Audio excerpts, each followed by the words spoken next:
कामनी, स्वागत करती हूँ आपका अपने चैनल जनता का फैसला न्यूज में। और अभी हम आपकी मुलाकात करवाने वाले हैं अपने कार्य कर्तव्यों के दम पर राज्य स्तर से लेकर पूरे राष्ट्रीय स्तर पर अपनी छवि स्थापित करने वाले ऋषि कुमार जी हमारे साथ जुड़ चुके हैं। ऋषि प्रकाश जी जो कि बचपन से ही कांग्रेस के साथ जुड़कर पीढ़ी दर पीढ़ी, इनके पिताश्री भी जो है कांग्रेस के ही कार्यकर्ताओं के रूप में जाने गए और अब ये भी पहले छात्र नेता के रूप में वर्चस्व प्राप्त ऋषि प्रकाश जी अब जो है कांग्रेस युवा नेता के रूप में इनकी छवि स्थापित कर चुके हैं। आइए इनसे जानते हैं वर्तमान का सबसे ज्वलंत मुद्दा बिहार विधानसभा चुनाव के विषय में। सर्वप्रथम मैं आपका स्वागत करती हूँ अपने चैनल जनता का फैसला न्यूज में। ऋषि प्रकाश जी, आपकी वाणी और आपके शब्दों को युवाओं को एक नई दिशा और दशा प्राप्त करने का जो है अवसर मिलता रहता है। बिहार चुनाव को आप किस रूप में देखते हैं? सबसे पहले मैं नमस्कार करता हूँ। जनता के फैसले की तरफ से आप आए, मैं आपका अपने क्षेत्र में स्वागत करता हूँ। आप नगरगढ़ विधानसभा क्षेत्र में आज आए हैं, आपका स्वागत है। सबसे पहले अगर हम बात करें, आज राजनीति विशेषकर युवाओं के लिए दुर्भाग्यपूर्ण साबित हो रही है। जैसा कि आप दिन प्रतिदिन जो रोजगार का स्तर मैं तो ये कहूँगा बिल्कुल खत्म हो चुका है। ये 6 साल का एक कार्यकाल जो रहा है, इसके दौरान युवा बद से बदतर रूप धारण कर चुका है। आप देखते हैं कामनी जी, देख रहे हैं। आज मैं आपको आपके मीडिया के बारे में कुछ कहना चाहूँगा। आज एक सुशांत केस आप देखते होंगे, किसी भी चैनल को खोल लो, इसको हम मीडिया को मोदी मीडिया के नाम से या गोदी मीडिया के नाम से कुछ रूप में जाना जाने लग गया है। मैं किसी का नाम लेकर टिप्पणी नहीं करना चाहूँगा, लेकिन आज देश का वास्तविक मुद्दा किसी भी चैनल पे हमें दिखाई नहीं देता। क्या आप नहीं जानते कि कितने किसान, कितने मजबूर युवा फांसी खा रहे हैं? क्या आप नहीं चाहते कि उनका भी किसी चैनल के माध्यम से आवाज़ रूप सामने आए? कामनी जी, एक एक्टर या अभिनेता होने से देश नहीं चलता। आप हर जगह रिया चक्रवर्ती, सुशांत का मुद्दा देख रहे हो। सिर्फ ये एजेंडा बिहार इलेक्शन को लेकर है, सब जानते हैं। सुशांत जी वहाँ से थे, अब कंगना को हिमाचल ने अपनी बेटी बता दिया है। ये कुछ इस तरीके के मुद्दे हैं। पहले राजनीति का एक रूप होता था, राजनीति होती थी बिल्कुल धरातल से। जब ये राजनीति में आए, मैं बिल्कुल स्पष्ट रूप से कहना चाहता हूँ, जब बीजेपी राजनीति में आई थी तो धरातल का मुद्दा इन्होंने उठाया था, बिल्कुल ही हिंदू और मुस्लिम के रूप में उठाया था। जब बीजेपी भारत में आई, उन्होंने हिंदू मुस्लिम वर्सेस करके इलेक्शन लड़ा। और क्या मैं आपसे जानना चाहता हूँ कि वो सफल हुआ? मेरे ख्याल से तो नहीं हुआ। हिंदू बांटा, मुस्लिम बांटा, तुमने बांट लिया इंसान को। अरे बंटवारे वालों, तुम क्या बांट सकते हो भगवान को? मैं तो इसी के उससे कहना चाहूँगा कि राजनीति को इतना नीचे सतर पे ना ले जाएं कि राजनीति के नाम से आदमी गंदगी की सोच लेकर आने लग जाए। बहुत अच्छा एक आपने विचार यहाँ पर प्रदर्शित किया। और स्पष्ट तौर पर अगर कहा जाए कि जाति धर्म संप्रदाय से परे हटकर राष्ट्र की एकता, अखंडता, एकजुटता, समरसता को बनाए रखने के लिए ही जो है राजनीति का आगमन हुआ था, जिसके लिए बीजेपी असफल रही, ऐसा आप कहना चाहते हैं अपने शब्दों में। मेरा अगला प्रश्न है आपसे, बड़े ही संपन्न परिवार से हैं, बड़ा वर्चस्व है आपका इस क्षेत्र में, उसके बावजूद भी आपने कभी डॉक्टर, इंजीनियर या कोई जो है आपने किसी बिजनेस का सपना नहीं देखा, बल्कि आप ही राजनीति में आए? इसके पीछे क्या मकसद था आपका? देखो कामनी जी, मैं आपको बता दूं, मैं स्टेट सतर पे खिलाड़ी रहा हूँ, नेशनल स्तर तक खेला हूँ खेलों में। और उसके बाद मैंने MBA किया है। अपना फर्स्ट डिवीजन से HR डिपार्टमेंट से मैंने अपना ये किया MBA। HRM से मैं MBA स्टूडेंट रहा, फर्स्ट डिवीजन से किया। मैंने इंस्टीट्यूट खोला बच्चों के, मेरे क्षेत्र में कम से कम भी 20,000 स्टूडेंट मैंने पढ़ाया। और अच्छे उनको नॉलेज दी है। हमने कभी भी किसी राजनीतिक सतर से किसी को ना तो सोचा, ना ही किसी धार्मिक सतर से किसी के पास मदद की। हमने इंसानियत को आगे रखा, किसी मजहब को आगे रख के हम नहीं चले। और हमने का मतलब कांग्रेस नहीं। कांग्रेस एक ऐसी पार्टी है जो 70 सालों से सभी धर्मों को, सभी मजहब को एक साथ लेकर चलती है। इस इंसान में बंटवारा नहीं करती।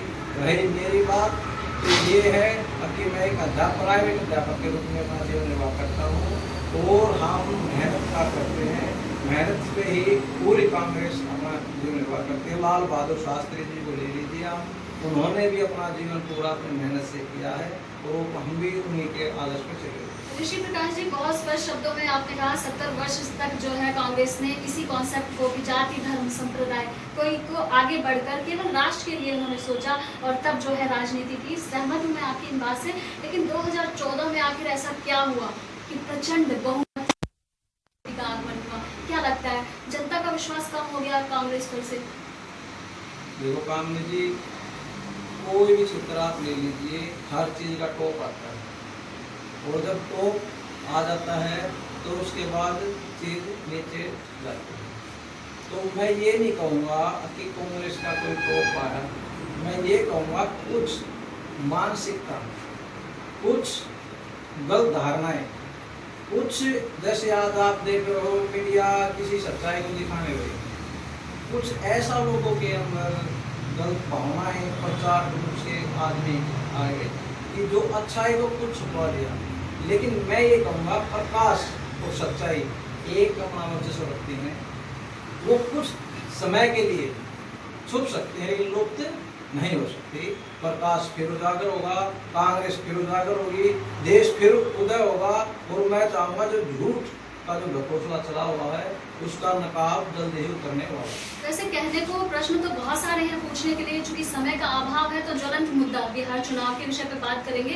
बिहार चुनाव में क्या लगता है कि जनता का जो विश्वास कांग्रेस पर से जब डगमगा सा गया था, क्या वो पुनः हासिल करने में सफल हो पाएगी कांग्रेस? मैं ये कहता हूँ कि 100% बिहार में कांग्रेस आने वाली है। लोगों को बिल्कुल स्पष्ट रूप से सच्चाई का पता चल चुका है। आज बिहार ही नहीं, पीछे जो इलेक्शन हुए हैं आप किसी भी स्टेट में देख लीजिए, कांग्रेस पूर्ण रूप से बहुमत में आई है और बिहार में बहुमत पूर्ण रूप से कांग्रेस को मिलेगा। ये जो कुछ अंधकार फैलाने वाली चीजें हैं वो अब नहीं आएंगी। बिहार में कांग्रेस पूर्ण रूप से आने वाली है, ये हमारा पूर्ण विश्वास है और लोगों के साथ है। सूर्य को कोई छिपा नहीं सकता, चादर ढकने से सूर्य का प्रकाश नहीं छिपता। उसी प्रकार से जो 70 वर्षों तक जो है अपनी राज्य स्थापित कर चुकी कांग्रेस का भी समापन जो है वो नहीं होगा, बल्कि एक नए अंदाज में कांग्रेस की वापसी होगी। ऐसा कहा हमारे साथ ऋषि प्रकाश जी मौजूद थे उन्होंने। आइए कुछ और हमारे साथ लोग जुड़े हुए हैं, उनसे बात करते हैं और जानते हैं यहाँ पर जो कार्य कर रहे हैं युवा हमारे ऋषि प्रकाश जी, उनके कार्यों के विषय में। विकास शर्मा जी हमारे साथ जुड़ चुके हैं, विवेक शर्मा जी हमारे साथ जुड़ चुके हैं। सर्वप्रथम मैं आपका स्वागत करती हूँ। ऋषि प्रकाश जी द्वारा अपने क्षेत्र में जो कार्य किए जा रहे हैं बतौर कांग्रेस नेता, उनके विषय में क्या कहना चाहेंगे आप? बिल्कुल, मैं ऋषि भाई की बात से बिल्कुल सहमत हूँ। आज मैं भी ये मानता हूँ कि जो मीडिया जो दिखा रहा है, जीडीपी जो -23% पे चली गई है, प्रधानमंत्री जी का उसके बारे में कुछ नहीं कहना है। बेरोजगारी तो 10 करोड़ युवा बेरोजगार हो चुके हैं इस देश में, कल भी मैंने आपको बताया, उसके बारे में प्रधानमंत्री या निर्मला सीतारमण, अभी कल बैंकों का कुछ उन्होंने वो खर्च किया, रेलवे और कितनी सारी पीसीयूज उन्होंने प्राइवेट के अंदर धकेला जा रहा है। तो मेरा कहने का मतलब ये है कि अपनी कमजोरियों को छुपाने के लिए सुशांत सिंह और वो राणौत जो एक्ट्रेस है कंगना राणावत, उसके एवज में या और मुद्दों को, चाइना और इंडिया की लड़ाई को देखते हुए बेशक से राष्ट्रवादी विचारधारा के उसमें चलने का उनका मोदी जी का वो है, लेकिन कहाँ वो बेरोजगारी जो है वो ढक दी गई इन मुद्दों के द्वारा। कहाँ वो कोरोना में जो आप कहाँ डील कर पा रहे हैं, आपने वैक्सीनेशन की ट्रायल की बात की, कोरोना में जो आप कहाँ डील कर पा रहे हैं, आपने वैक्सीनेशन की ट्रायल की बात की, WHO से आप प्रमाण पत्र की बात करते हैं, आपने जितना लॉकडाउन के अंदर जीडीपी डाउन हो गई, उसके साथ साथ आपने कौन सी ऐसी कितने टेस्टिंग आपने, अगर अगर WHO की बात छोड़े, अगर हम टेस्टिंग की बात करें तो वो 10 से 20 वर्ष लगेंगे पूरे इंडिया के लोगों को टेस्ट करने। तो इतना समय कहाँ है किसी के पास? तो ये जो अवेयरनेस है, कहीं ना कहीं कोरोना में भी मैं इस सरकार को फेल मानता हूँ, साथ ही साथ केजरीवाल सरकार को मैं इस बात में फेल मानता हूँ कि केवल उसमें लगाने में वो कुछ नहीं होगा। कल भी मैंने बताया कि आप नालियों की हालत देख लीजिए, नजफगढ़ क्षेत्र की या पूरी दिल्ली के अंदर गड्ढे खुदे हुए हैं, चाहे सीवर लाइन के लिए मैंने कूड़ा भर के लिए अपने घर के पास, और जो बिचाऊ स्टैंड में जो कूड़ा घर है कि उसकी साफ सफाई या उसको वहाँ पे एक्सीडेंट होते हैं। लेकिन इस बारे में इस सरकार पर, दोनों ही सरकार पर कोई भी वो चीज़ नहीं चाहिए। कारण क्या है? कारण सत्ता की वो, और ये तानाशाही बनाना चाहते हैं। ये जो प्रधानमंत्री जी हैं, ये बार बार रशिया जाते हैं, बार बार किसी भी देश में जाते हैं, वो डिक्टेटरशिप इस देश में लागू करना चाहते हैं। और बार बार जो कहते हैं कि कांग्रेस मुक्त भारत और कांग्रेस मुक्त भारत, वो इसलिए कहना चाहते हैं कि एक दल की शासन व्यवस्था यहाँ रखनी चाहते हैं। ऐसा नहीं चलेगा इस देश में दोबारा से आने। बहुत ही अच्छी जानकारी का साझाकरण माननीय आपके द्वारा। अब हम आपकी मुलाकात करवाने वाले हैं कि ऐसे शख्सियत हमारे साथ हैं जिनका नाम नवीन बिट्टू पहलवान के नाम से ये अपने क्षेत्र में जो है काफी प्रचलित है। कई सम्मानों से सुशोभित युवा रत्न बिट्टू पहलवान जी से आपकी मुलाकात करवाने वाले हैं। सर्वप्रथम मैं आपका स्वागत करती हूँ अपने चैनल जनता का फैसला न्यूज में। ऋषि प्रकाश जी द्वारा जो अपने विधानसभा क्षेत्र में बचपन से ही बतौर छात्र नेता और अब जो है राष्ट्रीय स्तर पर बतौर युवा कांग्रेस नेता जो उनके द्वारा कार्य किए जा रहे हैं। अब तक जैसे कि हमें आकलन पता लगा और हमने जाना भी कि 20,000 से ज़्यादा बच्चों को ये शिक्षित कर चुके हैं और यहाँ की मुद्दों को राष्ट्रीय स्तर पर पहुँचाने का कार्य समय समय पर करते रहते हैं। कैसा लग रहा है आपको अपने छोटे भाई, आपके सहपाठी उनके विषय में? सबसे पहले तो मैं आपका धन्यवाद करना चाहूँगा। आप हमारे बीच में आए और हमारी आवाज़ को, जनता की आवाज़ को आपने फैलाने का काम किया। सबसे पहले मैं एक शेर के माध्यम से इस कार्यक्रम की शुरुआत अपने शब्दों के माध्यम से करना चाहूँगा। देख कर भी खोले नहीं खून, खून नहीं वो पानी है, और जो इस देश के काम ना आए बेकार बर्बाद वो जवानी है। कामिनी जी, जैसा कि आपने कहा युवाओं के बारे में, ऋषि प्रकाश जी के बारे में, ऋषि प्रकाश जी एक युवा नेता हैं और इनका भविष्य काफ़ी उज्ज्वल है। जैसे मैंने इस शेर के माध्यम से बताया कि मैं चाहूँगा युवा ज़्यादा से ज़्यादा राजनीति में आए और देश की सेवा करें। ऋषि प्रकाश जी ने हमें यहाँ बुलाया और इनके माध्यम से मैं और आपके माध्यम से कहना चाहूँगा, जैसे आजकल जो हरियाणा में किसानों की हालत है उनके ऊपर मैं 2 शब्द कहना चाहूँगा। किसानों की जो हालत है वो किसी से छिपी नहीं हुई। आज पूरे हिंदुस्तान में जो आंदोलन चल रहे हैं, जगह जगह पर आपने देखा होगा, पिछली बार 4 या 5 दिन पहले की बात है, किसानों पर कितने अत्याचार हुए, लाठीचार्ज हुआ और बहुतों को तो इतनी यातनाएं सहनी पड़ी कि आज भी जो पार्टी के सदस्य हैं, पार्टी के नेता हैं, उनका हालचाल पूछने उन्हें घर पर भी नहीं गए। तो मैं किसानों की आवाज़ को बुलंद करने के लिए हरियाणा की तरफ से और आप लोगों के चैनल के माध्यम से उस सरकार से आग्रह करता हूं, कृपया किसानों के साथ ऐसा ना करें, क्योंकि वो देश के अन्नदाता हैं और उन्होंने ही और उनके कारण ही हम आज जीवित हैं। जय जवान, जय किसान, जय हिंद, जय भारत। बहुत ही अच्छी जानकारी का साझाकरण माननीय आपके द्वारा। पुनः लौट कर आएंगे ऋषि प्रकाश जी के पास में। आपके विषय में, आपके जो साथ के भाई थे उनके द्वारा आपके विषय में जानने का अवसर प्राप्त हुआ। मेरा अंतिम प्रश्न है ये आपसे, देश की जनता, देश के युवा वर्ग आपको सुन रहे हैं, उनके लिए क्या संदेश और क्या अपील करना चाहिए? मैं युवाओं से अपील करूँगा, सच्चाई का साथ दें, सच को जानें, सच को पहचानें। देखिए, आज आप पूरा विवरण, पूरा चित्रण आपके सामने आ चुका है। सच्चाई से कोई अब छुपा हुआ नहीं है, सच्चाई से मेरे सामने है। जैसे मेरे भाई नवीन पहलवान जी ने कहा, कांग्रेस किसानों के ऊपर बर्बरता हरियाणा में हुई है, वो नहीं जानता। बिट्टू पहलवान जी अंतर्राष्ट्रीय पहलवान हैं, बहादुर हल्का की जानी मानी हस्ती हैं और कांग्रेस के सिपाही हैं। तो उन्होंने जो किसानों का मुद्दा रखा वो वाकई में बहुत ही अच्छी बात है। वो युवाओं के लिए, युवाओं ने देखा है आज कोई भी किसी भी चैनल मीडिया पर किसानों का मुद्दा नहीं उठ रहा है, जो कि एक सबसे जरूरी मुद्दा है। किसान जो अन्नदाता है, किसान हमारा प्राण आता है।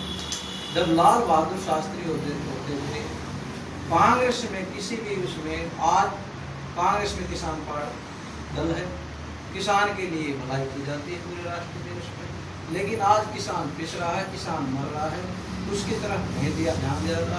युवाओं के को जो युवाओं का आपने सवाल किया है, आप आज देख रहे हैं युवाओं को रोजगार दिया नहीं जाता, उनसे रोजगार छीना जा रहा है।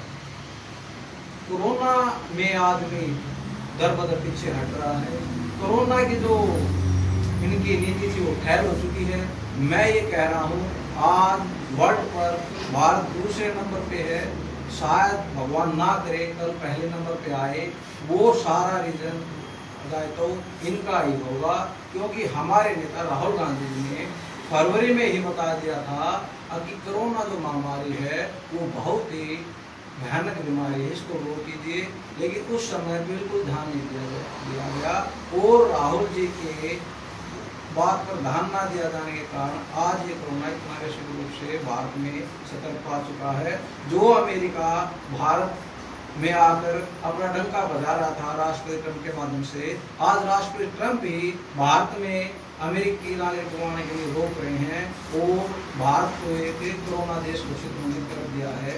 मैं अपने देश के युवाओं को कहना चाहूँगा, मेरे दोस्तों, धर्म मजहब में की राजनीति तो आप देख ली। आओ जो हमारे बुजुर्ग बड़े थे जिन्होंने कांग्रेस का साथ दिया, जिन्होंने सच्चाई का साथ दिया, मैं किसी से ये नहीं कहता किसी राजनीतिक दल को चुनो। मैं ये चाहूँगा कि आप अपने सच्चे रूप से सच्चे हितैषी नेताओं को चुने। मैं फिर आपका काम में भी धन्यवाद करना चाहूँगा। आप हमारे नजरगढ़ विधानसभा क्षेत्र में आए, जनता के फैसले का आपका न्यूज चैनल है और जनता का ये फैसला मैं सबसे चाहता हूँ। नमस्कार। तो देखा आपने, ये थे हमारे साथ ऋषि प्रकाश जी, जिन्होंने स्पष्ट तौर पर कहा कि गरीब शोषित वंचित वर्ग के विकास से ही राष्ट्रीय एकता, अखंडता, एकजुटता, समरसता बनाए रखनी आवश्यक है। इन्होंने स्पष्ट तौर पर कहा कि जाति, धर्म, संप्रदाय से परे हटकर जो है हमेशा देश के विषय में सोचा जाए, राष्ट्र के विषय में सोचा जाए, तभी हमारा देश जो है विश्व गुरु पुनः जो है वर्चस्व प्राप्त कर सकता है। एक्सक्लूसिव रिपोर्ट बाय कामनी झा, जनता का फैसला news channel. Camera person Reena Singh के साथ है।